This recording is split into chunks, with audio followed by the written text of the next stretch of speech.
When Nancy learns that the Drew's housekeeper has been duped by an elegantly dressed woman into buying a stolen fur piece, the young detective starts a search for the clever swindler. To Nancy's astonishment, she discovers the woman is using the name Nancy Drew.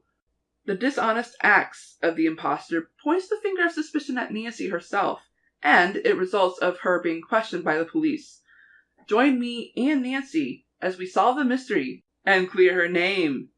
Let's read The Mystery at the Ski Jump. Hola mis esperanzados, me llamo La Esperanza 243. Hello my hopefuls, my name is The Esperanza 243. Welcome to the channel. Today we're doing a book reading. Finally! I know it's been a while, and I think one of the reasons I've been procrastinating this video is because I've already read the book on my radio show, and so to reread it kind of feels like I'm doing homework or something. I don't know.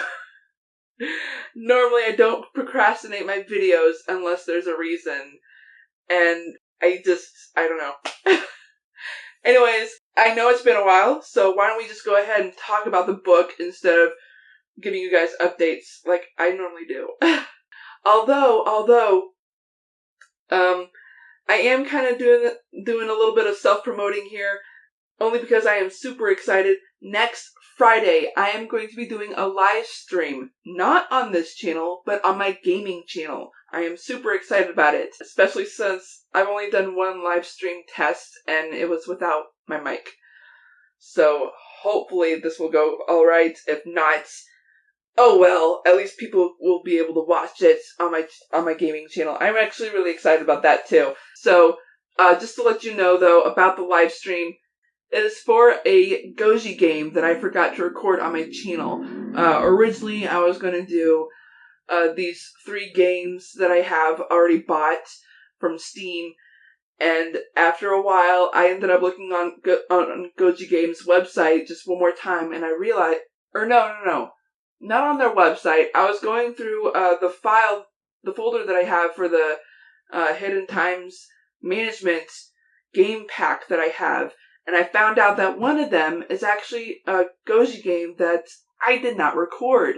Because of that, I decided to do a live stream instead of having to record that whole game while I'm still recording Haunted Past Realm of Ghosts, which is also a Goji game. So, next Friday, not this Friday, but next Friday, the 21st, I am going to be doing a live stream on the game Whispered Legends, Tales of Middleport. And it's actually a really cool game. I've already played it to make sure there was nothing wrong with it or anything like that. And it is solid, it is good, it's actually a really fun game. As I keep saying, it's going to be really exciting. That's right. So the live stream is going to happen next Friday, the 21st, 7 p.m. Central Standard Time. Check it out. I'm excited. I hope you are too. Oh, I am more excited than I should be. Anyways, let's go ahead and get to the book. So, in the previous reading, which was over 2-3 weeks ago maybe, the previous reading of The Mystery at the Ski Jump was pretty intense. It was actually a bit of an info dump a little bit. It started off with Hannah's dinner that Nancy and her father almost missed out on, and Nancy got to hang out with her best friends, George and Bess, who happened to have another bicker at each other because they're cousins. George and Bess are, not the whole 3 of them. George and Bess are cousins. And so, I do want to point something out, but I'm going to bring that up at the end of the video instead of bringing it up now. Because I'm trying to get to the book, and describing what happened in the previous video is not helping. Anyways, so, George and Bess had an argument. Nancy was kind of blasé about it, I think. But she did say that they needed to talk to a nurse that ended up being victimized by Mrs. Channing, which is craziness. And so the nurse wasn't sure, what happened, because when she came back from getting tea for Mrs. Channing and her husband, they were gone. And so Nancy pointed out that Mrs. Channing probably wanted to get into those files to get the doctor's patient's information and try to get them to be victimized, which is super dumb and yet smart. I mean, it's a clever way to do it as a thief and a lawbreaker. So after that, Nancy and her friends were driving home, I guess. She ends up seeing Mrs. Channing driving away. And so Nancy decides to chase after her. But she ended up speeding and being stopped by a police officer who doesn't know her. Wow, how the heck has that not happened yet? Considering this is book, 29? Yeah, this is book 29. I'm kind of impressed. And yet horrified at the same time. Because how is the River Heights Police Department not know about her? I mean, the entire department. How? Anyways, so he brings her in because she lost her driver's license somehow. I don't know if we ever learned about her house being robbed or anything like that. I can't remember. But she ends up talking to Chief McGinnis about it. He ends up being lenient and telling her to be careful. But since she is going to apply for a duplicate driver's license, he wants her to have her car in a garage or something to keep it locked up so that she doesn't drive. And then Bess spoke up saying she has a license and she can be the chauffeur. Awesome, Bess. Great idea. Brilliant woman. I knew she was smart for a reason. Right, because she ended up getting a message from Bess's father. I think Bess was saying that her dad knew some things about stock companies or something like that. She got some information from Bess's father saying that the Forest Fur Company is not a legitimate stock company. It wasn't listed. And that's actually where we are. So let me just pull my hair back a little bit and we can get started. This is a few pages into Chapter 3, Missing Diamonds. Hearing of the case, Mr. Marvin had telephoned his broker in New York and learned that no such organization as the Forest Fur Company was listed among legitimate stock companies. Craziness. Poor Hannah Gruen, thought Nancy, deciding to redouble her efforts to find Mrs. Channing. That afternoon, Nancy, Bess, and George stopped at Dr. Britt's office and picked up the list Nurse Compton had prepared. It contained a number of new names of patients who had bought furs or stock from the mysterious Mrs. Channing. Where do we call first? Bess inquired. I think Mrs. Clifton Packer would be a good one, decided Nancy. She's a wealthy widow and bought several hundred shares of stock in the Forest Fur Company. Several hundred? Then, Mrs. Packer, here we come, George said with a grin. Step on it, chauffeur, she commanded, tapping her cousin Bess on the shoulder. But for goodness sake, watch out for traffic cops. The Packer house was a large stone one that looked more like a French chateau than an American residence. A maid, clad in a black uniform and a starched cap and apron, answered the doorbell. She ushered the three girls into the entrance hall. Mrs. Packer was a stout, talkative woman. She knew Nancy chiefly by reputation, and was plainly curious as to the purpose of the young woman's call. Don't tell me I have a mystery here at Oak Manor, Nancy, she began as soon as the three girls were seated in the luxurious living room. Perhaps you have, Mrs. Packer. Nancy smiled. She hastily sketched her reasons for suspecting Mrs. R.I. Channing and her questionable sales activity. Why, I'm astounded! Simply astounded! Gasped the plump widow. Mrs. Channing appeared so charming, such a lady. I understand she sold you some furs? Prompted Nancy. Oh, she did indeed, babbled Mrs. Packer. And then, of course, there is that block of stock I bought. I paid her $1,000 for that. $1,000? Woman? Why? Why? Bess and George exchanged startled glances. Did Mrs. Channing give you any information about this fur company? Nancy asked. Where it's located, for instance. I don't think so, admitted Mrs. Packer. I just remember her saying they have mink ranches throughout the United States and Canada. That's why I thought the stock was all right. Good mink, you know, is very scarce and very expensive. But suppose the stock you bought is worthless, said Nancy, and told what Mr. Marvin had learned. Oh dear, I suppose I was foolish, confessed Mrs. Packer. But it was the lovely mink furs Mrs. Channing showed me that convinced me. You see, I'm quite an authority on peltries. Come up to my bedroom, girls, the widow invited, leading the way. I'll show you what I bought. All mink, you know, isn't equally fine. There are 4 different grades. The best fur comes from the northern United States and Canada. It's the cold weather that makes it lustrous and triple thick. Mrs. Packer opened the closet and removed a luxurious mink cape. The minute Mrs. Channing showed this to me, I knew I had to have it. Notice the rich, dark brown color. How alive and silky the fur is. Ah! That shows the cape was made from young mink. In older animals, the fur is much coarser and the pelts are larger too.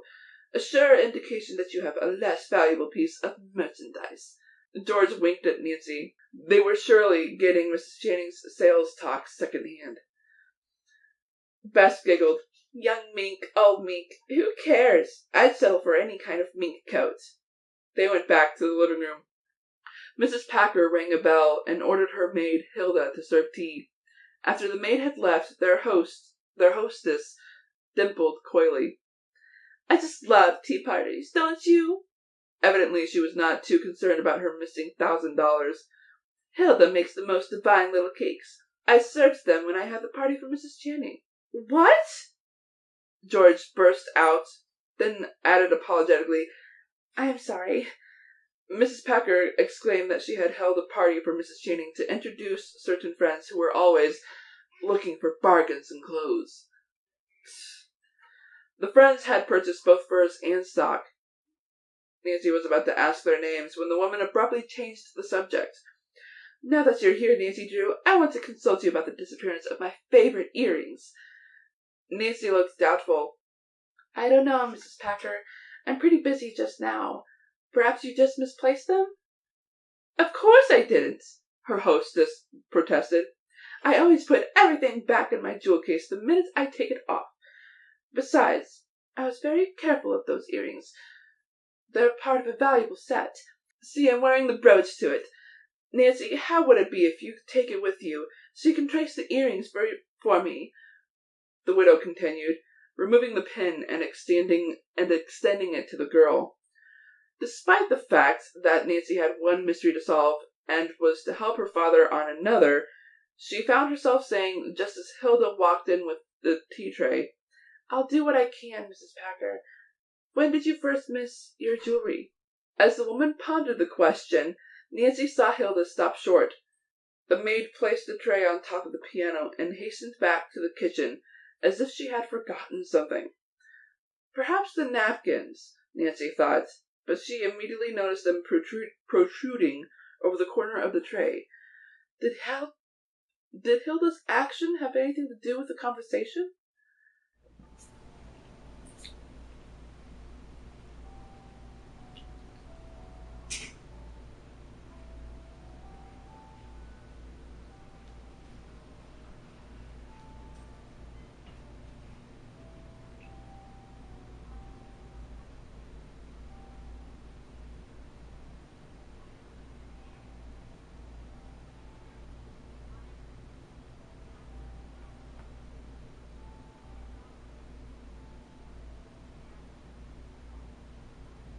I knew I wasn't insane! I knew I wasn't insane!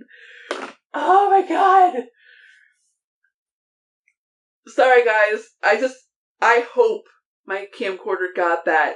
I would have maximized the volume on that so you can hear the chimes. I wasn't insane! Ugh. Do you remember when you missed your jewelry? Nancy prompted Mrs. Packer, who seemingly had not noticed the strange procedure. Oh, yes, now I remember, the woman said, her hands fluttering in agitation. It was the day after that party. George shot a glance toward Nancy, but let the young detective do the talking.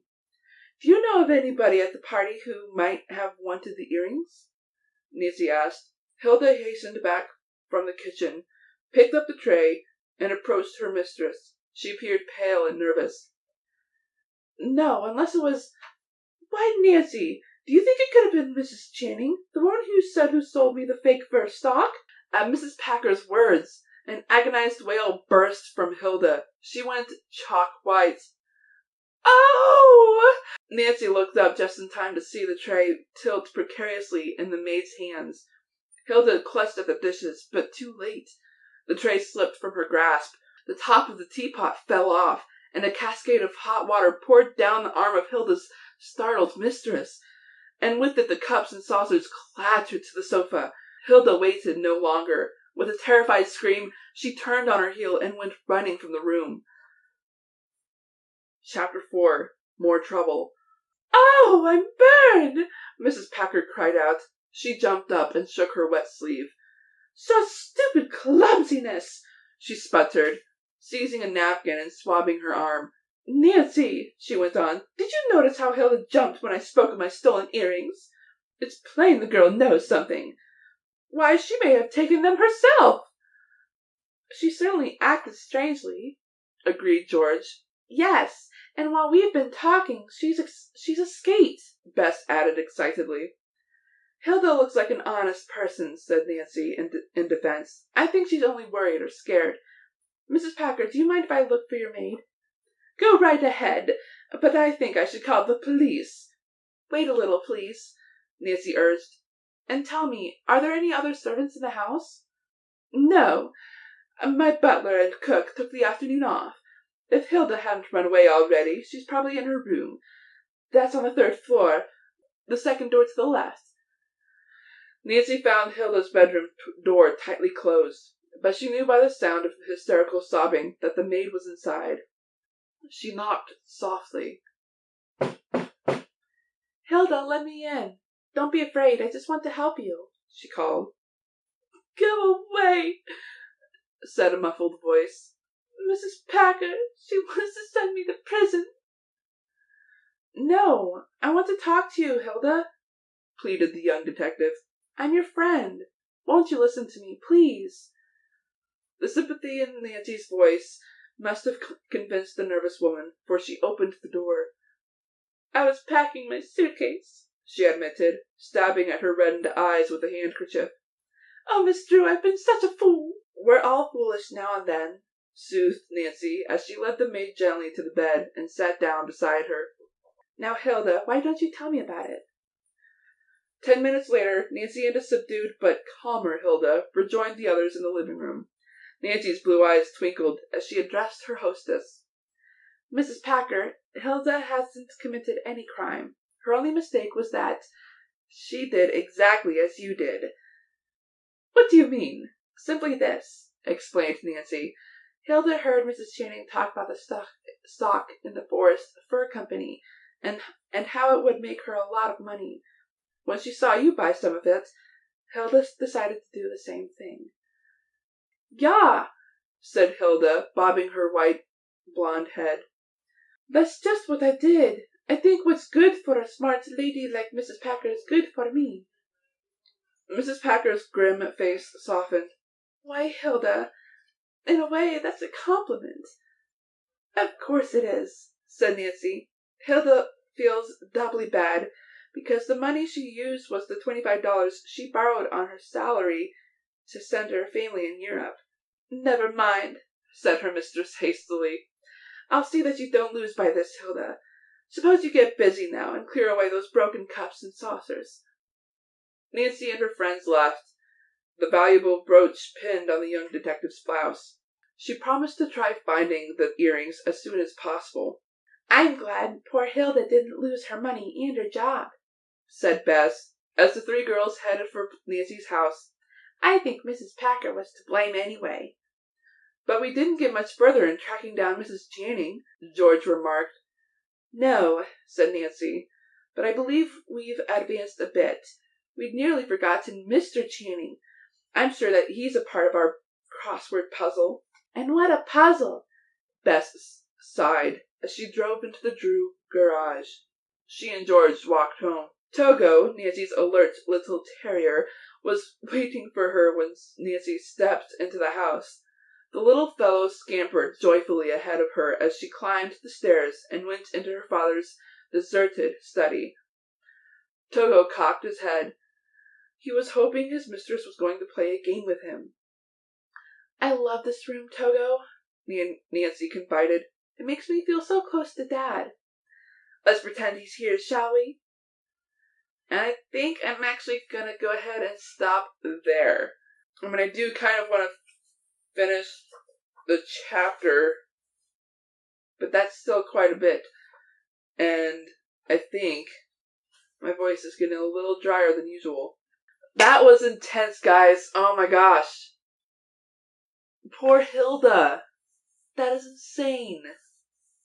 Well, I mean, as Mrs. Packer said, she was going to help her make up the difference in what she did with her salary, so that's really nice of her.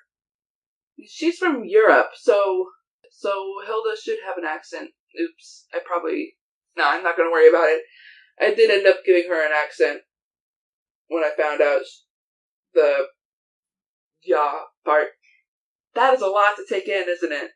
I mean, it's not exactly an info dump, but it's definitely something.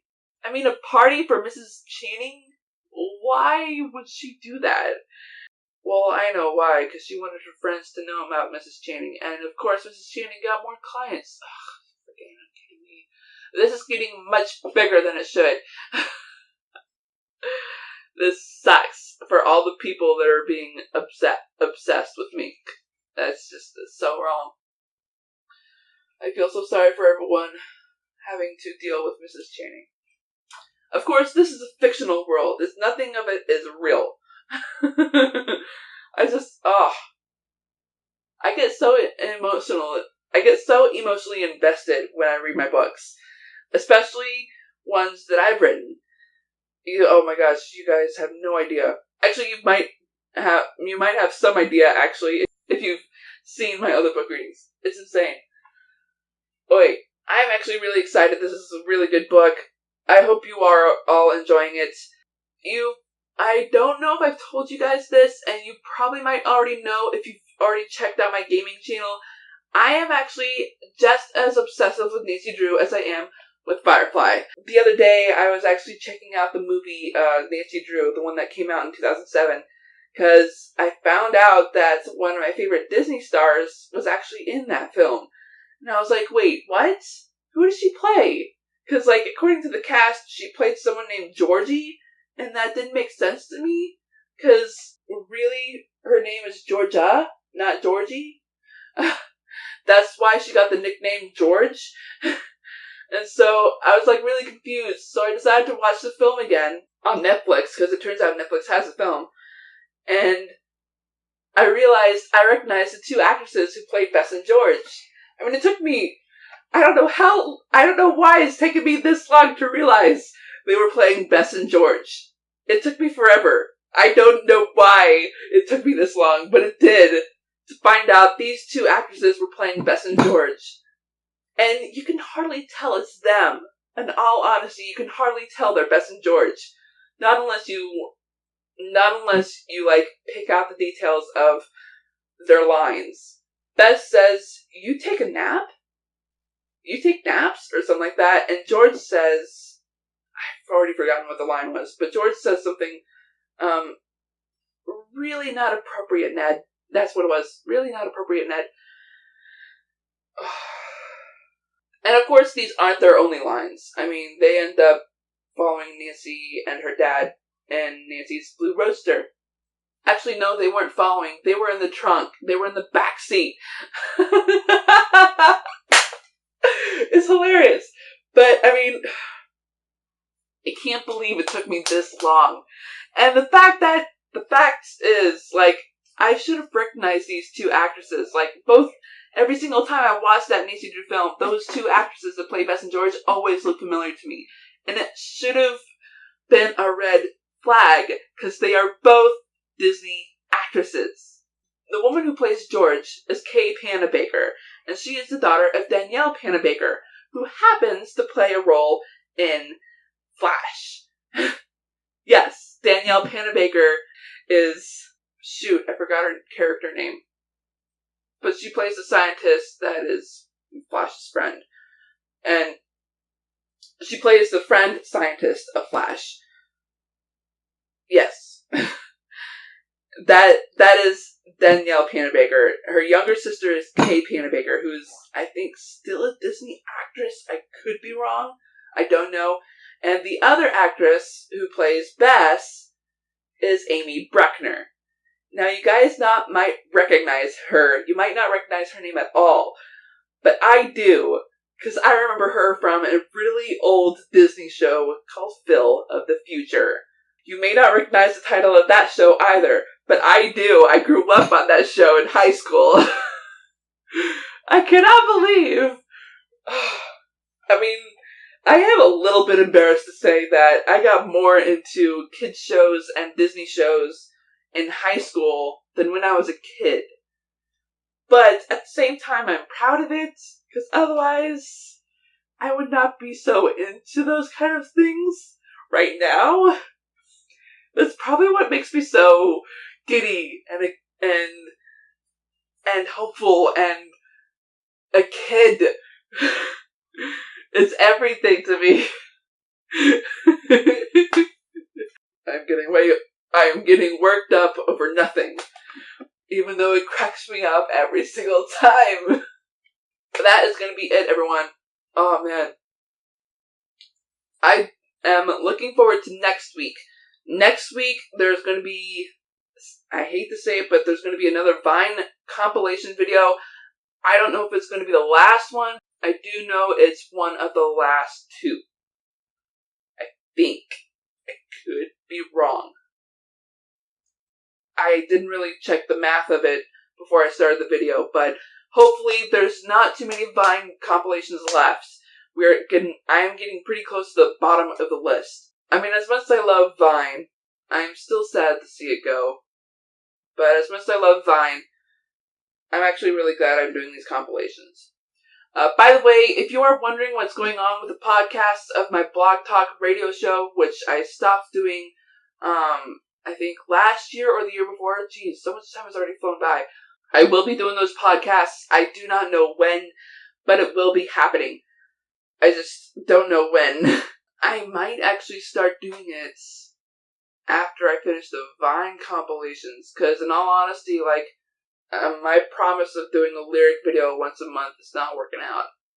Especially when I want to use new songs, but for, individual artists. Or no, not individual, independent artists, sorry. Which is unfortunate, because when it comes to independent artists, they depend on sales. They can't do anything for free. Which is why I keep getting copyright strikes on those.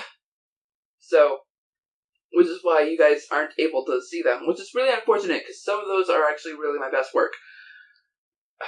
I even tried uploading it on Facebook, and I don't think it's viewable.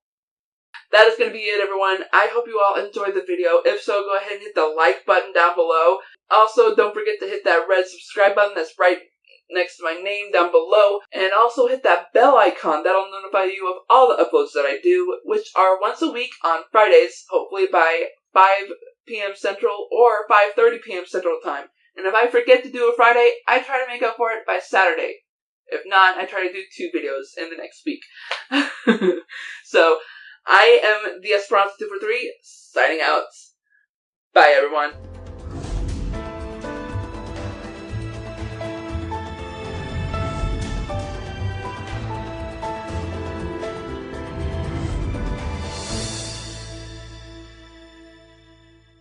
God damn it, Mom. Hang on, guys, I need to see this. I think my mom is fostering dogs again. She said she was gonna stop, but I guess not. Yep, Mom got lovebirds instead of more dogs. Well, I hope she knows what she's doing. This is not good. I'm not disrespecting my mom on this. She can do whatever she wants. It's just, I don't think getting more birds to please the birds she currently has is a good thing. Anyways, we're back to the book.